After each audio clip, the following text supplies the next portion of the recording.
Hey there, everyone. Welcome to the Bird's Nest Podcast. I'm Joe Donahue. Thank you so much for joining us.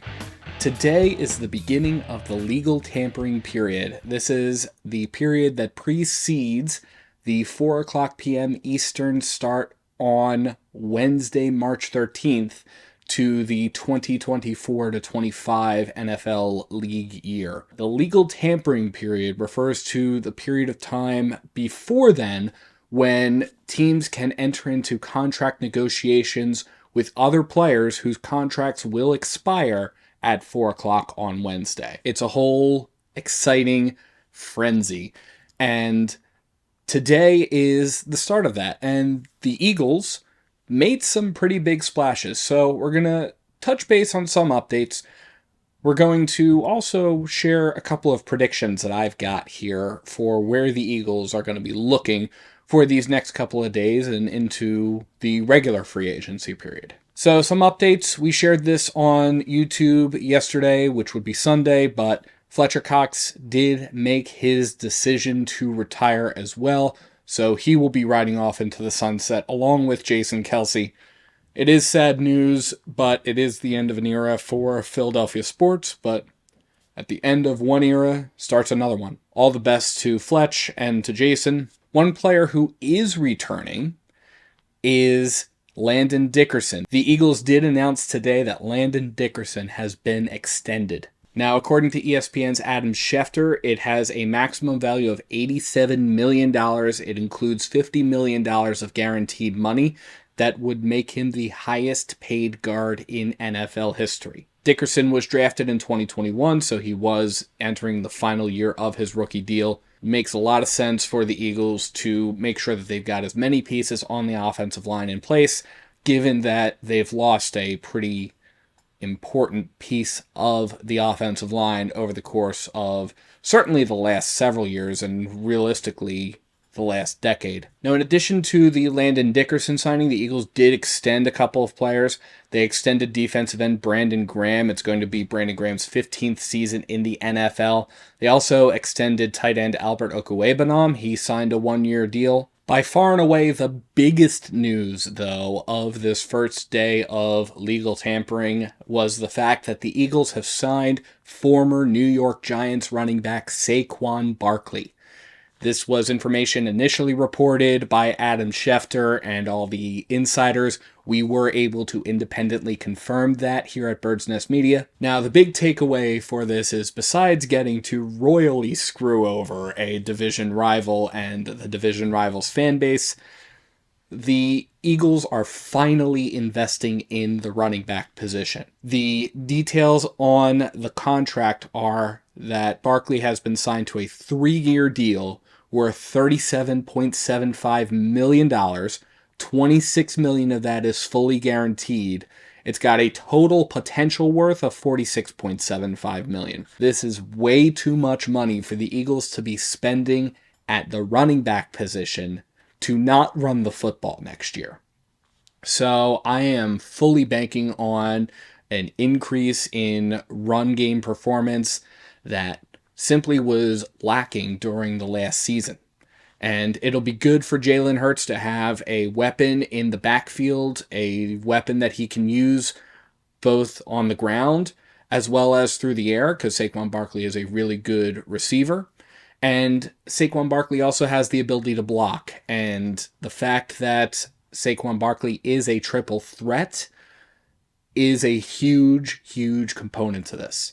Now, again, it is a lot of money. The Eagles have historically not invested a lot of money in the running back position, but I think with this, it's going to pay off, and it'll be good to have the Penn State grad coming to Philadelphia to continue his career in Kelly Green, as has already been photoshopped multiple times. Now, the Eagles also came to terms with free agent defensive end Bryce Huff. He was with the New York Jets. He is reported to sign a 3-year, $51.1 million deal with the Eagles. And this will, according to ESPN's Adam Schefter, make Huff the highest paid non-quarterback undrafted free agent in NFL history. Now, that's a mouthful. But Huff has had a really, really good last several seasons. Over the course of the 2023 season with the New York Jets in particular, he had 29 tackles, 10 of them were tackles for losses. He had 10 sacks and 21 quarterback hits. And one big example of that was during the Eagles matchup against the Jets this past season. Bryce Huff had 2 tackles, 1 assist, so a combined 3 tackles, and he had 1.5 sacks over the course of that game. The fact that the Eagles were able to go out and get somebody like him to supplement their pass rush, really going to help. The Eagles have also come to terms for a reportedly 1-year deal with New Orleans Saints edge rusher Zach Vaughn. He was a 3rd-round draft pick by the Saints out of Wisconsin. The Saints actually traded up to get him, and he's actually been a little bit lower on the radar. But he did have the first 2 sacks of his career last season after playing 301 defensive snaps during the 2023 season. So the Eagles might see some potential in him. Plus, Pro Football Focus ranked him 45th among edge rushers. So there's that going for him as well. The Eagles also released a couple of players. Kevin Byard was released at safety. That's going to create some openings for safety. Kevin Byard did sign a 2-year deal with the Bears. Avonte Maddox, there's still potential that Avonte Maddox could come back, but he's way too expensive to keep on for what his 2024 salary was projected to be. So he is potentially going to renegotiate, see what could happen, but the Eagles did officially have to release him. So he is available. Additionally, with the Saquon signing, we say goodbye to DeAndre Swift. DeAndre Swift was playing out the last year of his contract with the Eagles after the Eagles acquired him during the NFL draft last year. DeAndre Swift has signed a 3-year deal with the Chicago Bears for $24 million. So now Swift goes back to the NFC North. So that's what has happened at this point. But let's take a look forward and see what may happen. And for me, I think the next likely thing the Eagles are going to do is target the safety position. The Eagles were in talks with Xavier McKinney, who also played for the Giants, and it would have been great to just fleece the Giants again for another one of their great players. However, McKinney did sign with the Green Bay Packers, a 4-year, $68 million deal, and that was money that, very simply put, the Eagles probably weren't going to spend on the safety position. But there is definitely opportunity going forward for the Eagles to look at some players there. There are 2, I think, targets that the Eagles should go after. One of them is C.J. Gardner-Johnson. C.J. Gardner-Johnson was with the Eagles during the 2022 to 2023 season. According to information that was available at that time via the Eagles beat reporters, the Eagles and C.J. Gardner-Johnson were just a little too far apart. It was at that point that CJ decided to test the free agency waters. And ultimately, CJ did sign a 1-year, effectively prove-it deal with the Detroit Lions. CJ did make it to the NFC Championship game with the Lions, but the contract is expiring, and CJ is now a free agent, so we'll see whether or not the Eagles decide to reunite with him. The other potential safety target, if the Eagles decide they don't want to reunite with their former safety, they could go after somebody like Justin Simmons. Justin Simmons is another top free agency prospect. He was the safety for the Denver Broncos, so he already has familiarity playing under Vic Fangio's scheme. He had 70 combined tackles in 2023, along with 2 forced fumbles, 1 fumble recovery, 3 interceptions.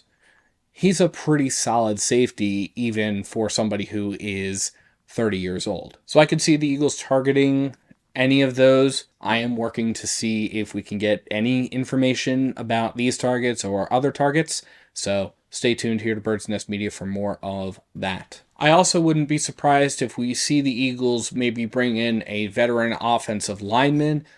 Cam Jurgens is likely going to be slotted into the center position. That's why he was scouted. I wouldn't be surprised if the Eagles look to potential veteran offensive linemen to see if they can help provide a stopgap so that the Eagles can potentially develop some more talent at the right guard position. So those are the Eagles free agency updates, but let me know what you think in the comments below. What do you think about these moves? What do you think about the Saquon Barkley signing? What do you think about all of the things that have happened? Where do you think the Eagles are going to be focusing next in free agency? Or do you think that we're done and it's on to the draft? Let me know. And thank you so much to everybody for tuning in to the Bird's Nest Podcast. You can support the Bird's Nest Podcast by liking and subscribing to Bird's Nest Media right here on YouTube and by sharing to your social media pages. You can also find us on SoundCloud, iTunes, Google Play Music, Amazon Podcasts, and Spotify. Please visit birdsnestmedia.com for additional Eagles coverage. And if you feel so inclined to support us in a different way, you can find the link to our Patreon in the description below or at birdsnestmedia.com. Thank you so much for tuning in, and let's go Eagles!